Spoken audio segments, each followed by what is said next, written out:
Hola padres, good afternoon families. In this video I want to talk a little bit more about composure and working with our young toddler friends, specifically our children under the age of 3, sometimes even under the age of 4, who have a little bit of a difficulty composing themselves, calming down when things don't go their way, when they feel frustrated and upset. And the first thing I can say about that is just to remember to have a lot of compassion and empathy. That does not mean that they get their way. That means that we connect and we empathize with the feeling and the frustration. Us as adults can remember and empathize many times when we've become frustrated as adults and as children because things didn't go our way. So some ways to show that empathy and that compassion is just to hold them, to breathe together, to allow first energetically, allow that to be. Don't resist it and don't get frustrated yourself with your child, although I know it's hard because it is frustrating, especially if it's like your child's 7th fit that day. You might be frustrated. So definitely take a deep breath, compose yourself first, right? As Dr. Becky Bailey says, you can't teach something you don't know how to do. So first we have to practice these tools ourselves and master them. So take 3 deep breaths and remember that they don't have the tools yet. Their nervous system is still developing, and it is our job to help them. It is our job to aid them with our nervous system, compose their nervous system. So take some breaths and just be present. Energetically allow for this situation to be. Don't get stressed like, oh, it shouldn't be like this. Why is he acting like that? Oh, blah, blah. Instead of that, just allow it. I accept the moment as it is. And this is, again, another phrase that Dr. Becky Bailey uses as one of our tools for composure. Just allow it. Take deep breaths.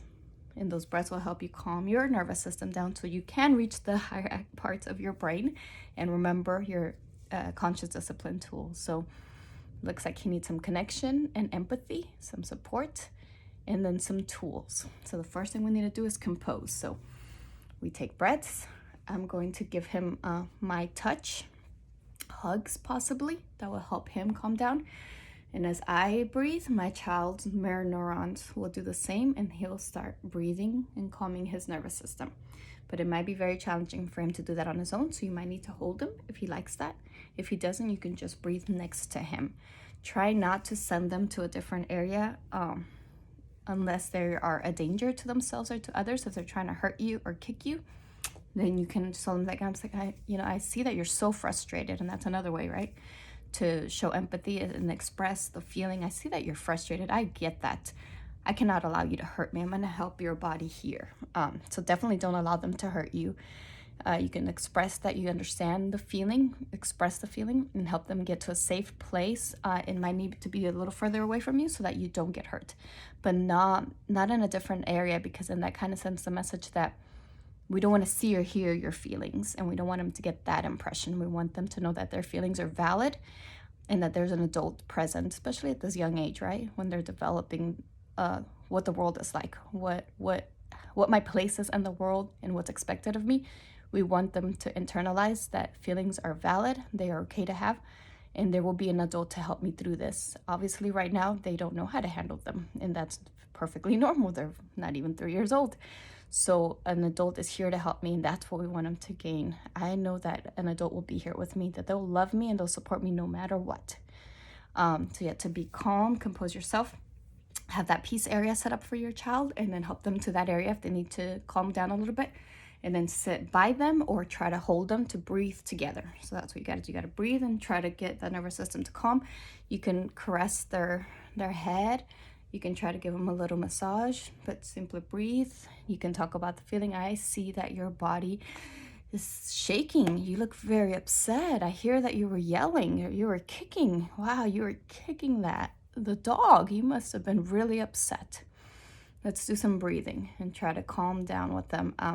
Again, when they're crying and screaming, there's not much they're going to be able to hear from you. So if you could just sit and model breathing, that would be best. Now, when they're calm, when they're stopped throwing that big fit, however long that took, 5, 20, 30 minutes, you might want to take a book. Definitely don't be on your phone through this process, but you can sit on your book and just be present if it takes that long. And then once they're feeling, always, and keep checking in, I'm here for you. Let me know when you're ready. Because, sometimes you try to talk to them, it's like, ah, or they try to kick you. So just be like, okay, I see you're not ready to talk. I'm going to open this book a minute, but I'm going to be right here with you. I'm right here when you need me. I know this is hard. You can do this. And that's a way to show empathy and compassion, is to understand the feeling. It is hard, but we can get through this. I know it's hard when we don't get our way. You're frustrated. You really wish I would have bought you that toy at the store. I understand that feeling. I'm going to be right here to help you through this when you're done feeling your feelings. Let them feel their feelings. Hopefully they've had some tools in there, maybe a ball or a squeezy ball or something that helps them do something to release that feeling, right? So you can watch the peace box videos for those tools that they should have in their peace area. And then once they're starting to compose a little bit, then you can talk about the feeling again. Say, so I noticed that you were kicking the dog, and it seemed like you were very upset. Your face was doing this and your fists were going like this, and you were kicking the dog. It looked to me like you were angry. Were you feeling angry? And then talk about the situation. What happened? Yeah, so the dog took your paper, and that made you worked hard on that. And try to pause. So don't make it just a monologue. Allow that conversation. Even if your child doesn't talk yet, they will do gestures, or they will try to talk, or they will do their infant talk, and just respond. Make sure that you're modeling that conversation back and forth. Yeah, so you took your paper. Man, that must have not felt good.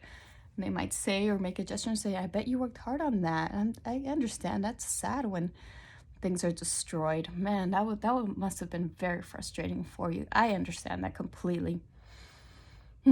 Would you like a hug? How do you feel now? And you empathize with that feeling, empathize with the situation, offer them a hug. May I offer you a hug? Can I help you? And then next time, let me show you what we can do when we feel really angry. Here's this doll that we can kick. Here's this ball we can kick. Here's the squeezy ball we can squeeze. We can go outside and we can go kick a ball. We can run and scream. It's important to scream and to let out those big feelings. We cannot kick or hurt people or dogs. I can't allow you to do that. But these are the things you can do next time you're feeling angry. You want to go practice that? Let's go do that. Let's go be angry. Let's go kick that ball. And let's go scream really loud. And then maybe next time you'll remember to do that, okay?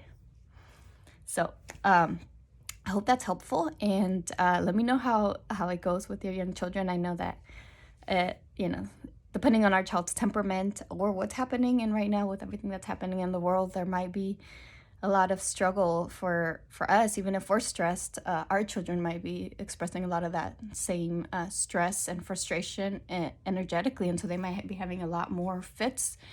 And again, our first role is just to maintain calm ourselves, to take a deep breath and realize if your child's having that many fits, it might be something going on with you. So kind of look at yourself, take a break yourself, breathe, go for a walk. Maybe you need to take some time to clear your head so that you can be present. You can model calming down, composing yourself, so your child can then also match your nervous system and regulate themselves, so that then you can use these tools of empathy and compassion and sharing how to express our feelings. All right, guys, I look forward to hearing how it goes for you, which tools you're using, and how you are working to compose and take care of yourself and your nervous system.